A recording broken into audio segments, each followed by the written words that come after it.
പണ്ട് പാടവരമ്പത്തിലൂടെ ഒരു ഓലക്കുടയുമെടുത്ത് ചെറുഞാറു നടന്നൊരു കാല് തന്നു ഓടി നടന്നൊരു പെണ്ണെ.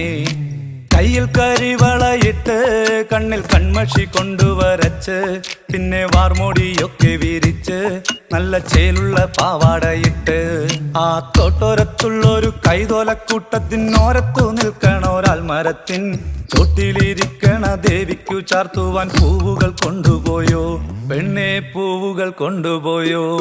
പണ്ട് പാടവരമ്പത്തിലൂടെ ഒരു ഓലക്കുടയുമെടുത്ത് ചെറുഞാറു നടന്നൊരു കാല് തന്നു ഓടി നടന്നൊരു പെണ്ണെ. കയ്യിൽ കരിവളയിട്ട് കണ്ണിൽ കൺമഷി കൊണ്ടുവരച്ച് പിന്നെ വാർമോടിയൊക്കെ വിരിച്ച് നല്ല ചേലുള്ള പാവാടയിട്ട്